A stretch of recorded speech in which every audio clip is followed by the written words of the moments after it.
Well, hello everybody and welcome to Winsome with Gordon Sanchez.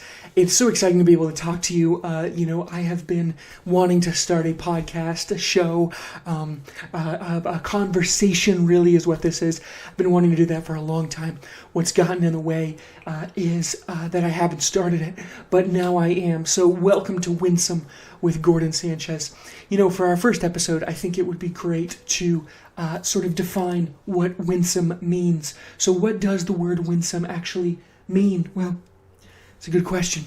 Winsome is an English word, at least I think it is. I don't think it's French or Italian or German or Norwegian or Chinese because it's English, and I know it. So, trying to define any word is difficult. What we need when we're defining a word is nuance.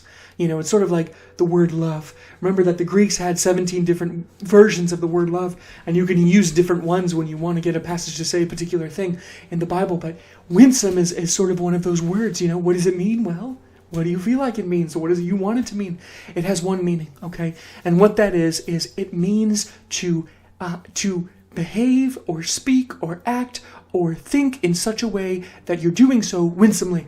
Now, good example, John MacArthur, not winsome. John Piper, a little winsome. Tim Keller, super winsome. Douglas Wilson, no winsomeness at all. Now, what we can obviously ascertain by that is that to be winsome is to be good. It is a good thing to be winsome.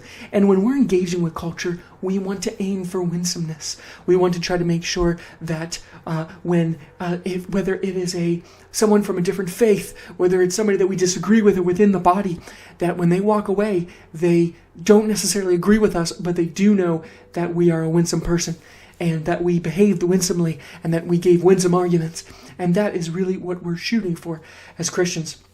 Now, in defining this word, some of the nuances that will actually sort of pop up are the difficulty in knowing when you should be winsome and when you shouldn't be, right? And that can help with our definition. And really, you should always be winsome. So that's pretty easy. Now, again, with definitions, where would be a good resource to find out what exactly this means? I highly recommend my favorite website in the entire world, thegospelcoalition.com. You can find lots of good resources for how to be winsome, when to be winsome, what it means to be winsome, who's not winsome, and really how you can make sure that you always appear winsome. Now, one of my great heroes of the faith was a man named D.L. Moody. And what I know about him is that he lived in Chicago and led a lot of people to the Lord and had a friend who wrote hymns. And I think he probably was a very winsome person. And I can say that because he was a great guy, so I'm sure he was winsome. Now, let me give you a couple of examples of how you should behave winsomely in certain circumstances. Here's one. If you are out and you are engaging with the culture, let's say you are talking to somebody in the public square who believes that abortion is a fundamental right. Now, how should you behave winsomely in that circumstance? You should speak the truth, obviously, but you should do it in love and you should do it with winsome. How do you do that? Well, you should basically agree with everything that they say, but also make sure they know that you are a Christian and that you're sorry for the way that people on the pro-life side of the aisle have treated those on the pro-abortion side of the aisle. And that would be a winsome way of standing up for life. Another example, if you're talking to a brother or sister who is in the LGBTQIA plus community, and you want to stand up for biblical principles, for biblical values in the realm of sexuality, how could you be winsome? Well, what you should do is you need to really make sure you're affirming their culture. Because remember, there's people and there's cultures, and while the people might be sinful, the culture is robust. It has so many gospel parallels and things for us to consider. And you should make sure you affirm those qualities, those important,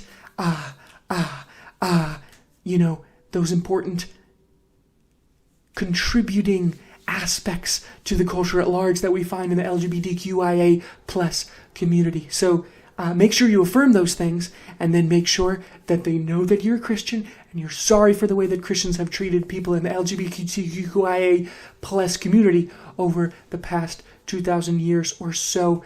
Now, one other example, what if you're talking to somebody who, let's say, doesn't believe in democracy, they deny fair, free elections. Maybe they're in your congregation, in your church. How do you behave in a circumstance like that? What about when they're pulling other people in the church and trying to get them on this bandwagon of question democracy, question the election process? How can you address that winsomely? Well, you shouldn't. You actually should excommunicate that person, kick them out of the church, and probably report them to the FBI as well. And that would be the winsome way of dealing with that.